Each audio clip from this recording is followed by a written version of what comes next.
Hey everybody, welcome again to yet another episode of the Change Collective. You've got moi, I'm Friska of Fresh by Friska. I'm joined by my good friend Matt of Lavo.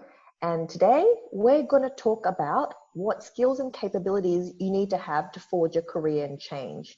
And Matt's going to provide some comments also on certifications. So Matt, over to you. Thank you very much, Friska. Look, it's one of those things that we need to look at what are the attributes that we need as a change champion, change leader, change manager, whatever title that you want to take up.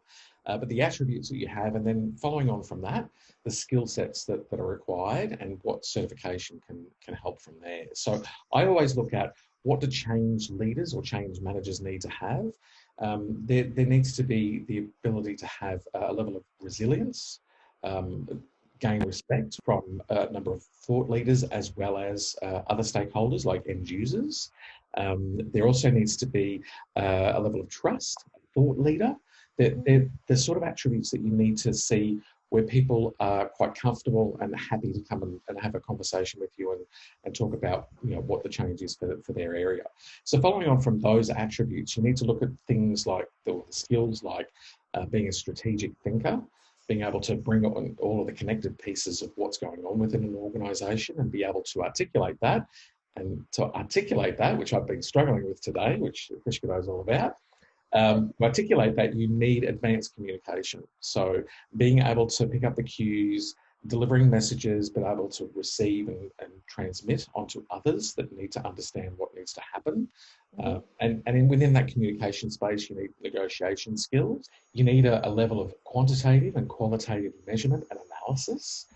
Key in terms of understanding what the impact will be for an organisation, for teams, and for the individuals. Coaching and facilitating. So being able to coach leaders and being able to facilitate information between different parties. So they're all the different skills, and there's a number of different certifications that you can get, a number of online courses, but there's the hot one that most change managers have, and that's the ProSci certification, which I have for sure, and I have.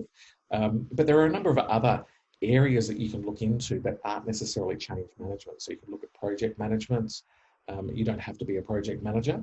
You can also look at Lean Six Sigma, look at your yellow belts, your green belts, your black belts, and so forth that can help out with that measurement and analysis. So there are a number of different certifications that you can look at, and it doesn't have to be those long-winded 5-day certifications. You can look at them online. I know you can do Lean Six Sigma, for instance, online. Relatively inexpensively, and be able to get all that you need. So that's what I have for today. How about yourself, Friska? I guess my key attributes or skills would definitely be the communication. Your interpersonal communication, your written and verbal, really needs to be clear, sharp, and effective. I think you need a very healthy amount of EQ, because you need to be able to gauge the emotions in the room. You have to be able to manage that. And lastly, it would be about empathy. That is the key skill that I think as a change manager, you need to know how the change is impacting them, is impacting the other person. Much like how you do a change impact assessment. You don't feel it in the world according to you, it's the world according to the impacted. So great discussion, Matt. And that was yet another episode of the Change Collective. Join us again for the next one. See you then.